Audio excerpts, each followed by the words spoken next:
This is that one recipe that professional cooks, amateur cooks, home cooks, everyone fear.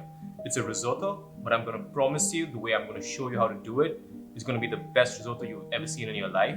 It's super, it's simple, and this is the recipe that's going to change your thoughts about risotto.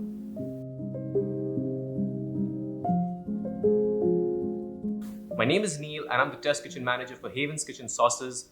Today I'm going to show you how to do a traditional classic mushroom risotto. If you want to see a simpler version of this dish, click on the link in the description below. In front of me I have my rice, arborio rice. I have a bowl of assorted mushrooms. I have shiitake, I have some oyster, I have some brown beach, I have garlic, and I have onions. Butter, because all good things Italian and French must have butter in them. Parmesan Reggiano, or you could use pecorino, any of those cheeses that come from the northern part of Italy. I'm just going to grate it at the end. Salt, and I have some good quality mushroom stock at the back. Important thing to remember, before you start cooking off your risotto, make sure that your mushroom stock is hot in the pot. So all you have to do is get it to a boil and turn off the flame, and the warm stock is what's going to get your risotto nice and creamy.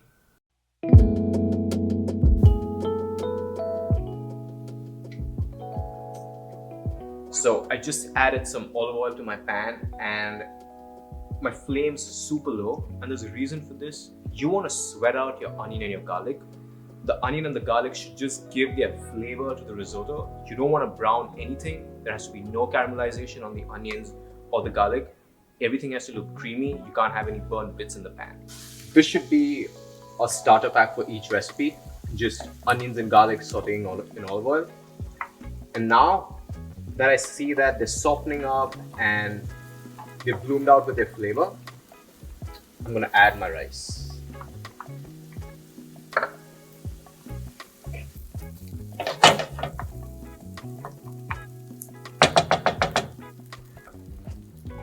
I was so busy talking about the rice and what kind of rice to use, I completely forgot that we're supposed to use white wine in a risotto. There is no risotto without white wine.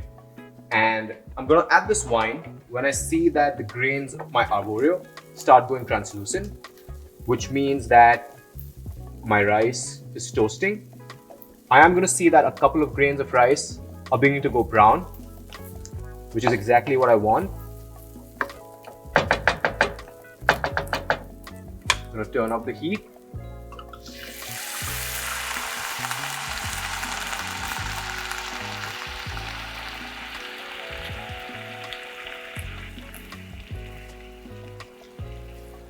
And you want to get it down to like a syrupy consistency.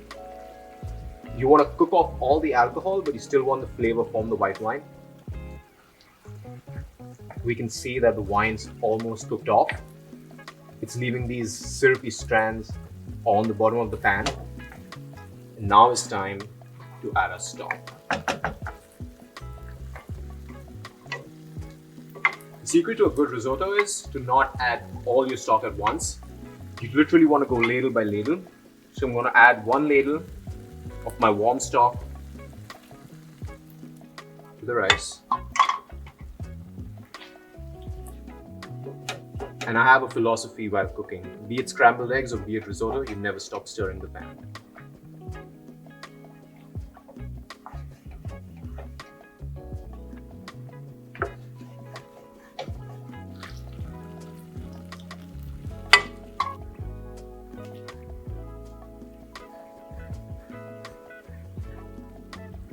So I'm going to do a little taste test on my rice.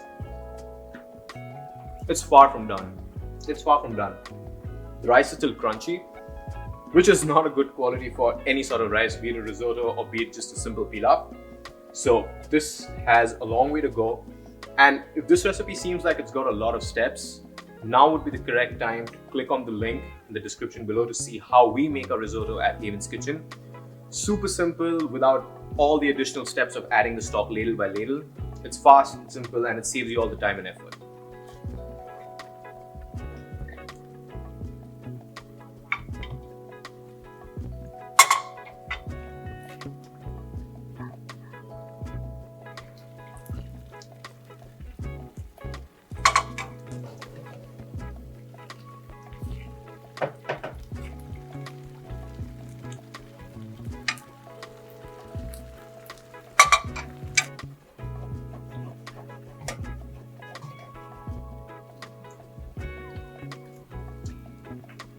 At this point, my risotto is done.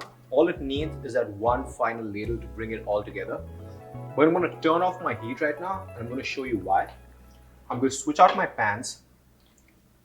I'm going to caramelize my mushrooms first, and then I'm going to turn and take this risotto up another notch.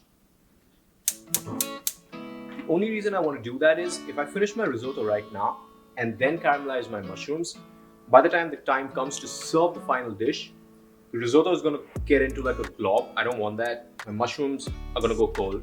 I want my mushrooms to be hot, caramelized, golden brown, and then I want to finish my risotto.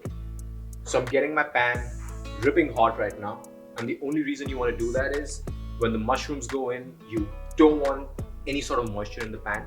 You want the moisture to evaporate. So get your pan dripping hot, add in your oil. My pan's hot.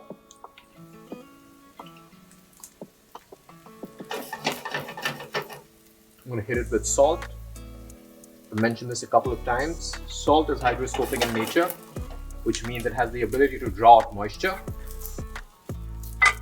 And that's what you want to do here. You want to get all that moisture out from the mushrooms.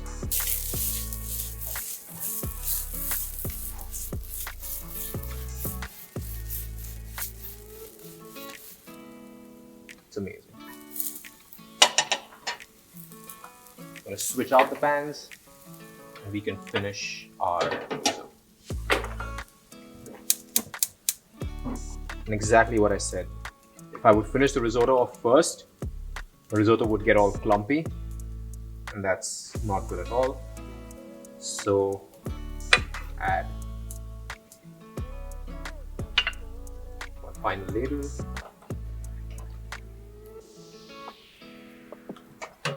My risotto is ready to go, and now is when I'm going to take it up that one final notch. This is a step in Italian cooking, and the Italians are going to kill me for saying it this way, and I apologize. It's called montecare, and it literally means to add your butter and your Parmesan cheese. And without this, no risotto is complete. So what I'm going to do is I'm literally going to get my butter and lots of it. Stir in that butter. This is what it's going to make it get that nice shine.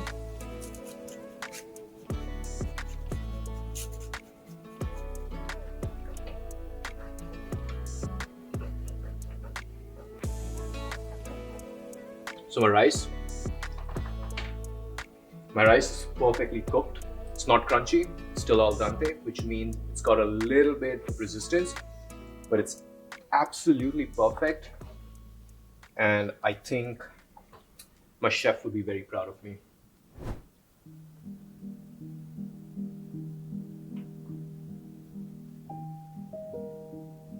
Cheese. Crack of fresh black pepper. I'm gonna add a few drops of oil. There you have it.